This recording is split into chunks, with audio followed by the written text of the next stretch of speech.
So the post-swap is what is the next stage beyond Web3? Where are we going? And the reason why it's called post-swap is because at core principle idea here is that as a user, as a human user, we will no longer interact with the web in the same fashion as we have done over the past 25 years.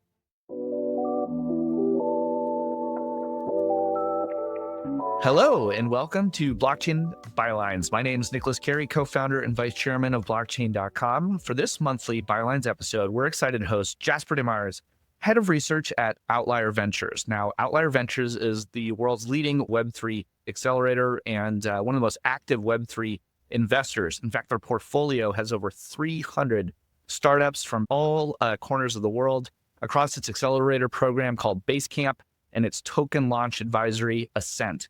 We've been looking forward to having Jasper on for a while here and really to talk a little bit about Outlier Ventures post-web thesis, meaning like what's happening in the world, where's the future kind of unfolding and exploring those things and really exploring potentially the sort of next generation stuff, this intersection between artificial intelligence, blockchain technology, and reimagining a radical web, kind of getting back to its roots and future-proofing it. So without further ado, let's jump into this month's Byline. We're so excited to have you here, Jasper. We have a little tradition though, before we get into everything.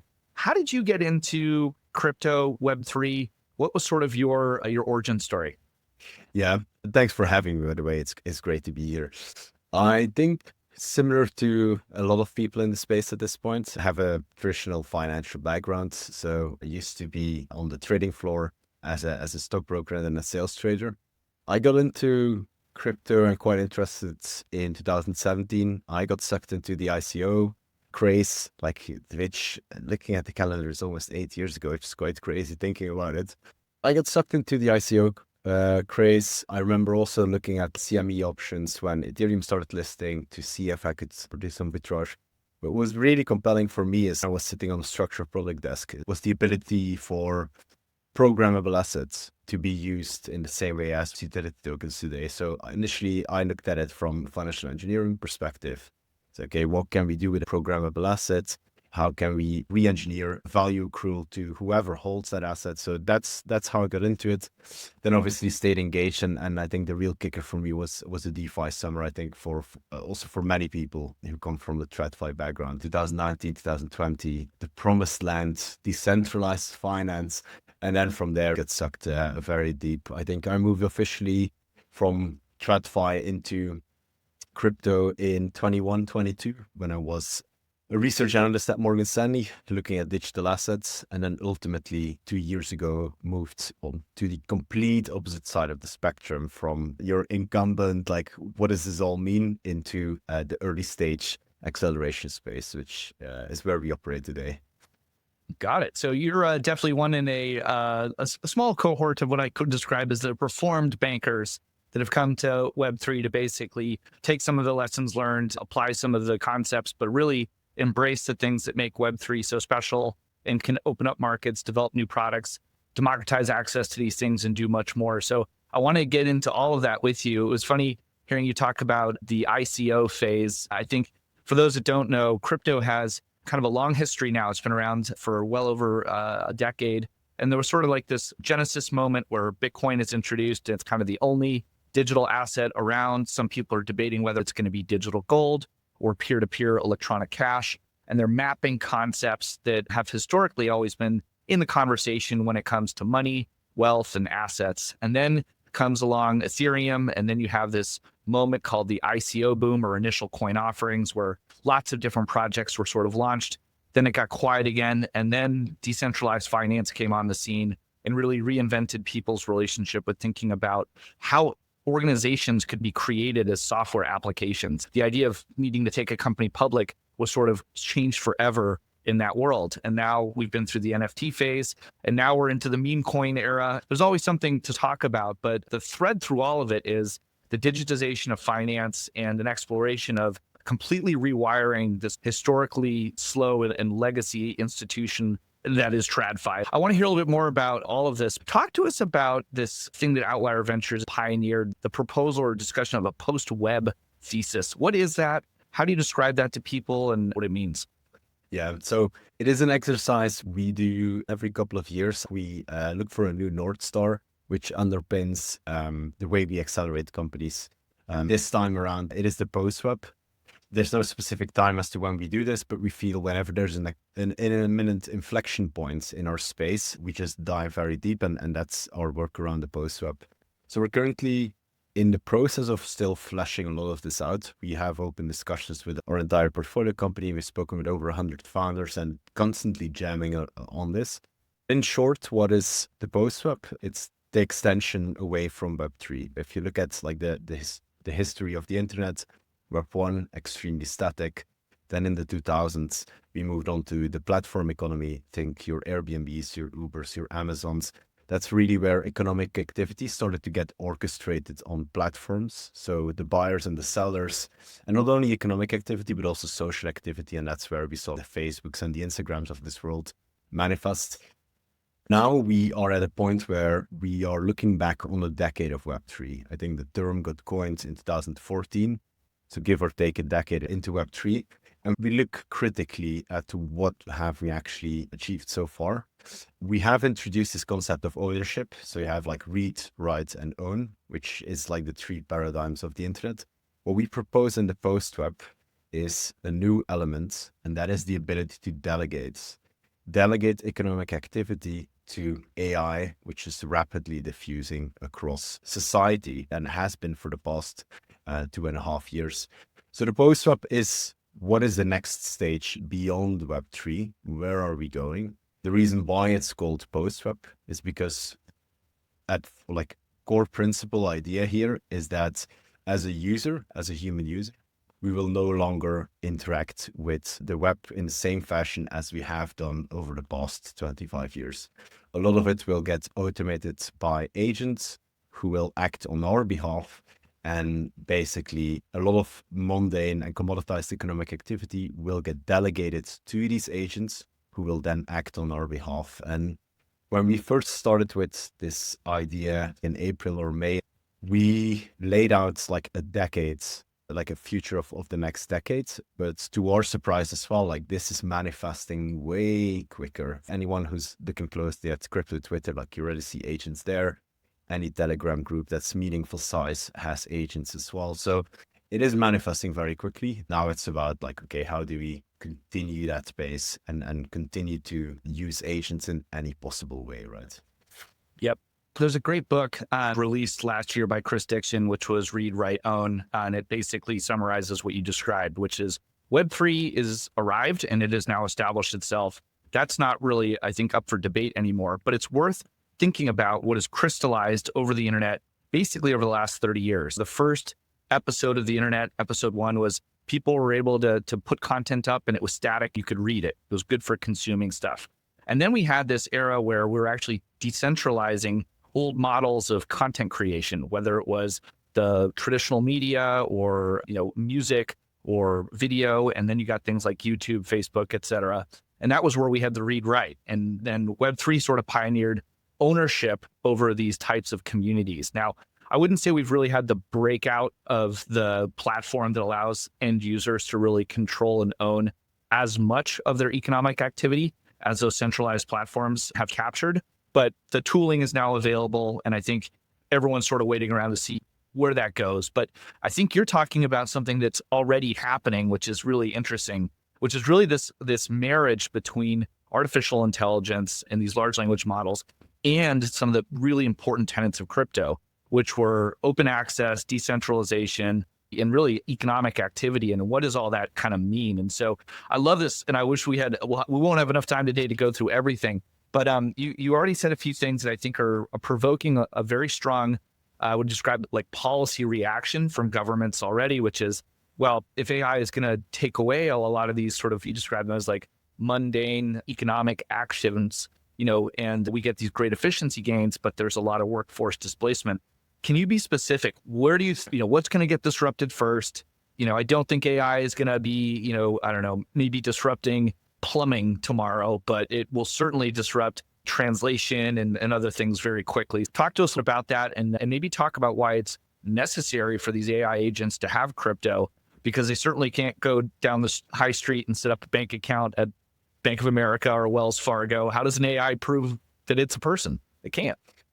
That's a super interesting question. And I feel like that also is kind of addressing the limitations to where Web2 agents are basically running against this glass ceiling. But I think maybe on the first point of your question, it's maybe an out of consensus view, but personally, I think that while AI is rapidly diffusing and extremely potent in terms of automation, I believe this is yet another leg of automation. If you look at like history and the stuff we've done ever since the internet fell into the hands of consumers, a lot of it is automation. What we are now doing is a new form of automation. So yes, there will be a lot of disruption and displacement, but I think anyone who openly embraces the capabilities as a tool to whatever augment whatever they are doing as a founder, basically like creating your startup quicker, any white collar job, any type of analytics, me as a researcher, anyone who openly embraces this will benefit from this. So I think we like to think about disruption, very disruptive, but in a more, I think, transitionary, like it will be more transitionary. I think it will be well telegraphed in terms of the capabilities of AI. We are in this realm where there's a potential overestimation of short-term capabilities of AI. But then we forget about it, and 2 years from now, no one cares about it. And all of a sudden, like there's new stuff on the horizon. So just to lay that out, I think it's just an extension of automation and an acceleration of automation capabilities. But I think on the point around why we need blockchain, it is very interesting. If you look at AI today, big tech's also working on this. It is arguably the most centralizing force in technology we've ever seen. It thrives on large centralized compute clusters for machine learning, model training, and inference. It thrives when it has fast data clusters as well. So by definition, it just centralizes a lot of things. As a result, it introduces these single point of failure risks at different points in the entire value chain. So imagine if you and I outsource large majorities of our workflow to AI. And frankly, it becomes a necessity and we forget how to do it, how to function without AI. Imagine if we have a CrowdStrike moment where for whatever reason, a server goes down. That is a massive risk with economic and social repercussions, which blockchain basically allows you to diversify away from by having decentralized compute clusters, decentralized memory clusters. That is one component. That is on the infrastructure side. On the agent side, which is more the consumer-facing front end of the intersection of AI and crypto, it is about empowering agents. So what you said earlier around agents having a bank account or going to the high street opening bank account, that is exactly it. Today, without blockchain, AI is a little bit of a black box. There is no trust, no verification of the model, no ability to specify these models really. And you could actually have AI sitting on top of blockchain, not entirely, but to some extent where it feeds back into blockchain. That way, it uses blockchain as a trusted layer. And also you and I, through smart contracts, would be able to provide consent to specific information which our agents would have access to or specific type of assets. Imagine whatever I bring my entire bank account on chain and everything is now smart contract automated. It would allow me to more easily grant access to agents to make payments between you and I in a fully automated way, completely delegated. I think it's almost impossible to have far-driven economic delegation to agents without having the security of blockchain underpinning a lot of this. Yeah, I tend to agree with that point of view. The speed at which all this will happen is fascinating. You guys are investing in a lot of these companies that are delivering on this future. As an accelerator, you get to see a lot of different founders and projects. So I was wondering, for anyone who's an entrepreneur who's listening to the podcast today, what words of advice are based on your experience with this portfolio of entrepreneurs and startups? What are some foundational words of advice to navigate the speed at which these things are happening across the portfolio? What are some standout success stories and what do they have in common that would be relevant for new entrepreneurs to think about as they explore potentially building in this space? Yeah, I think what is important more than ever is the awareness of founders of the direction of travel, because all of this is happening so quickly and you're building in an open source ecosystem where frankly, like a lot of ideas and a lot of code basically gets forked into new ideas very quickly.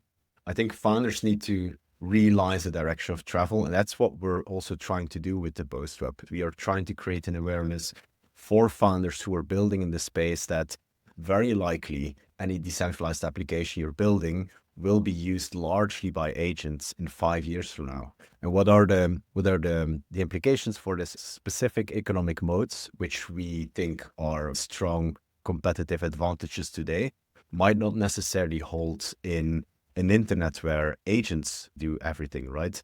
Prime example is a network effect where you have a platform, like let's say an Amazon or any type of marketplace. A lot of the strength of these platforms comes from a network effect because you're connecting buyers and sellers in economic activity, right? If you have an agent with complete search function and just like the way it automates and it self-searches, a lot of the network effects around these platforms are arguably useless. Network effects around data will be more important. Network effects around compute clusters will be more important.